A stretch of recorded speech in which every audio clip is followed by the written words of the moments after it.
Assalamu alaikum. As we have already discussed, cell wall inhibitors now move forward towards bacterial protein synthesis inhibitors, which includes clindamycin, macrolides, chloramphenicol, linezolid, streptogramin, tetracycline, and aminoglycosides. Bacterial cell has 70S ribosomal messenger RNA complex which consists on two subunits 50S and 30S subunit. There are different steps that are involved in bacterial protein synthesis. Let's talk about them.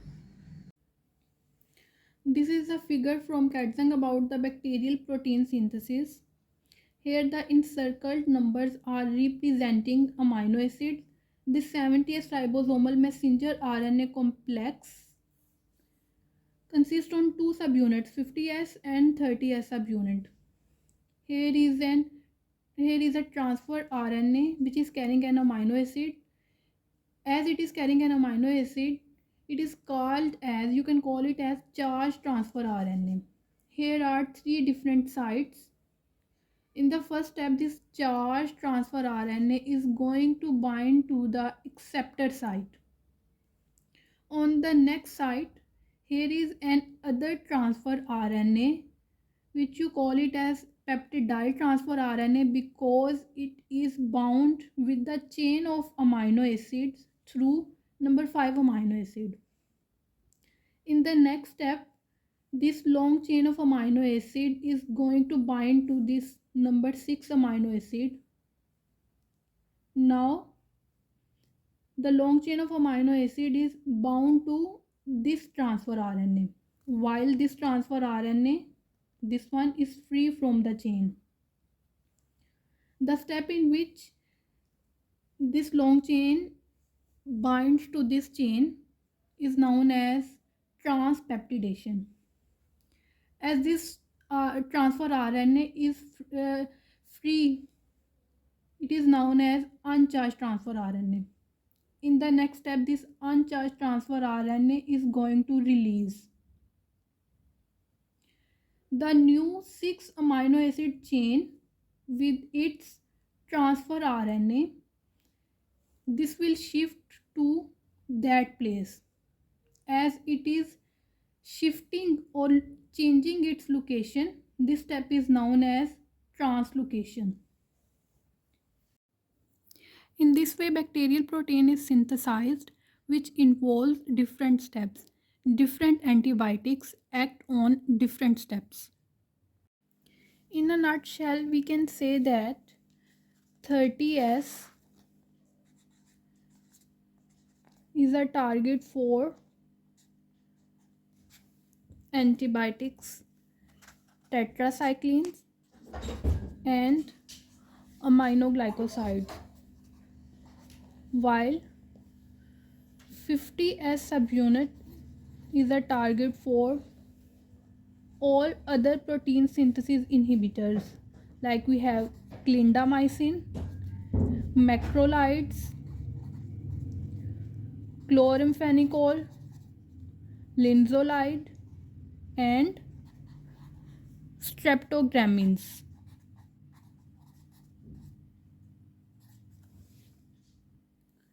Let's see the other features of each of these drugs.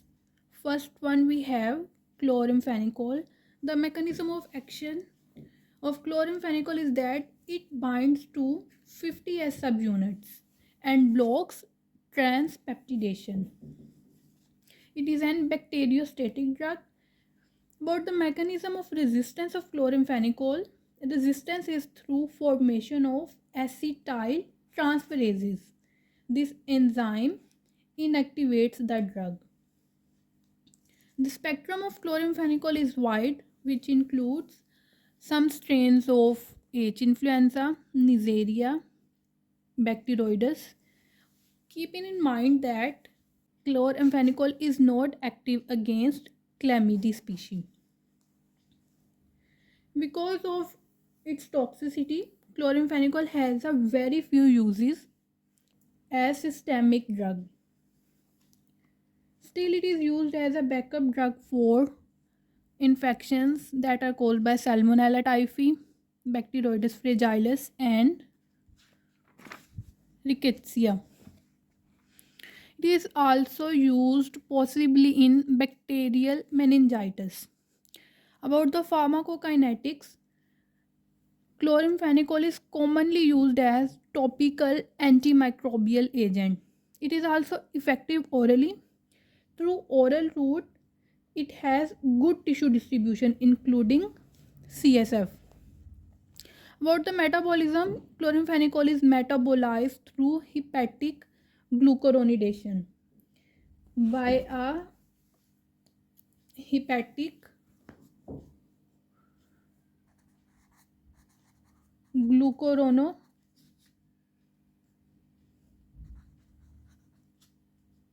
glucuronosyl transferases.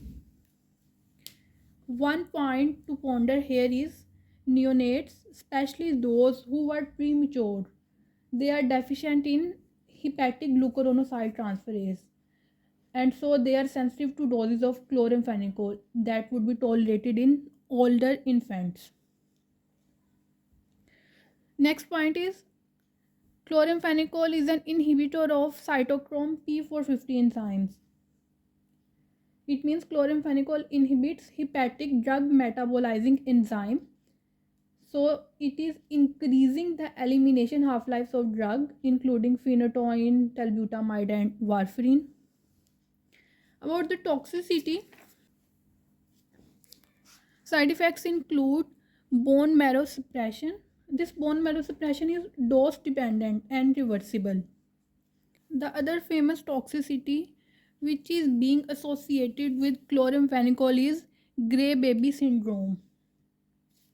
This syndrome occurs in infants and is characterized by decreased RBC, cyanosis, and cardiovascular collapse.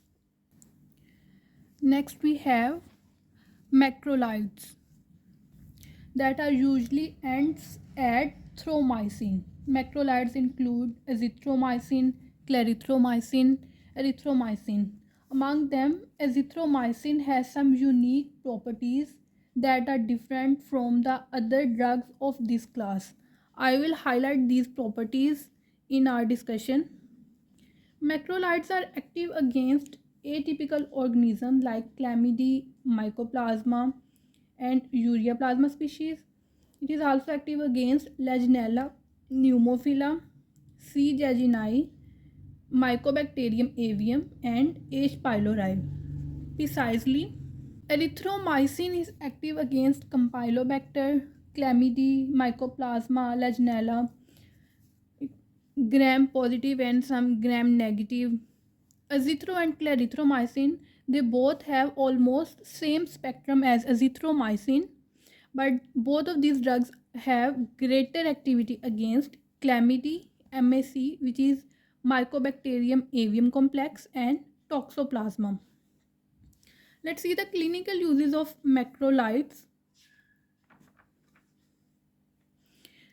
We have erythromycin, which is effective in the treatment of infections that are caused by M. pneumoniae, C. pneumoniae, Corynebacterium, Legionella pneumophila, C. jejuni, B. pertussis, C. trachomatis, U. ureolyticum, and it is also active against gram-positive cocci except PRSP, which is penicillin-resistant pneumococci.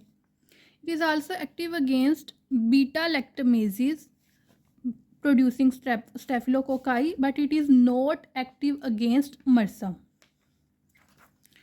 Azithromycin, azithromycin and clarithromycin, they also have same clinical uses as erythromycin, but azithromycin is alternative to ceftriaxone in gonorrhea and penicillin G in syphilis. Azithromycin is more active against H. influenza, Moraxella catarrhalis, and Neisseria. And clarithromycin, it is used prophylactically against MAC, and it is a component of drug regimens for H. pylori. Then we have one more important macrolide, which is fidaxomicin.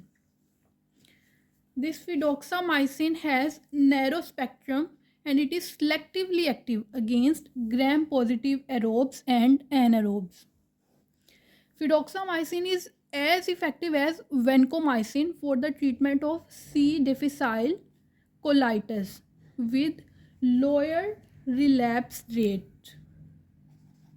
Relapse means return of a disease or the sign and symptom of a disease after a period of improvement. Let's see the pharmacokinetics of macrolides. They have good oral bioavailability. Here's a point that absorption of azithromycin is impeded by food.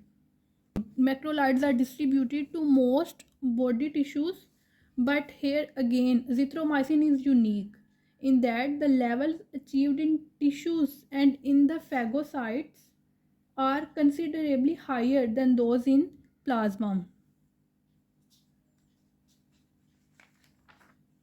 About the elimination of macrolides, erythromycin is eliminated through biliary excretion and clarithromycin is by hepatic metabolism. Both of these drugs have a half life of 2 hours and 6 hours, which is fairly rapid, while azithromycin is eliminated slowly. Half life is 2 to 4 days. Azithromycin is eliminated in urine as unchanged drug. Because of long half life, single dose of azithromycin is effective for UTIs caused by C. trachomatis, and 4-day course is used for the treatment of community acquired pneumonia. Macrolides are inhibitors of cytochrome P450, but again, except azithromycin. Let's see the side effects of macrolides. First, we have increased QT interval. This side effect is related to telithromycin. Telithromycin is structurally related to macrolides. Next one we have reversible deafness. This side effect occurs at high doses. Then we have gastrointestinal distress. Erythromycin and azithromycin causes more gastrointestinal distress as compared to clarithromycin. This gastrointestinal distress is because of stimulation of a receptor mortulin. You can remember this mortulin receptor through the M of macrolide. M for macrolide, M for mortulin receptor. Next we have clindamycin. Although clindamycin is not a macrolide, but still it is similar to macrolides in many aspects. Clindamycin has a narrow spectrum. Clindamycin are active against gram-positive cocci, including community-acquired MRSA, anaerobes like B. fragilis. It is a backup drug for B. fragilis.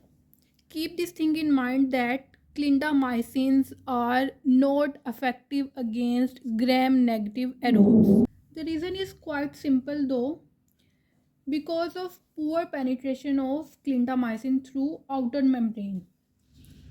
There's one more important point to clindamycin.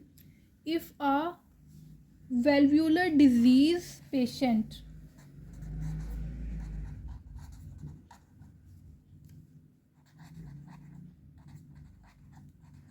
this patient has endocarditis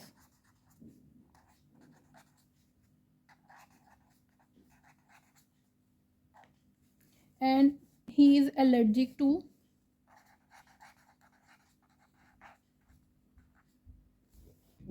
penicillins.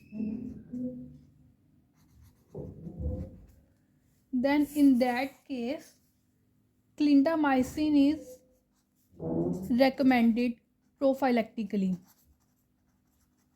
for the treatment of endocarditis in that patient. About the pharmacokinetics, clindamycins have good oral absorption, they have good tissue penetration. Like macrolides, they are also metabolized hepatically. So in case of liver dysfunction, dose reduction is needed. The intact drug and metabolites both are eliminated by two type of excretions, biliary excretion and renal excretion. Cross resistance between clindamycin and macrolide is common. About the toxicity of clindamycin, super infections are possible. Most likely cause of Clostridium difficile pseudomembranous colitis is clindamycin. This is a very important toxicity about the clindamycin.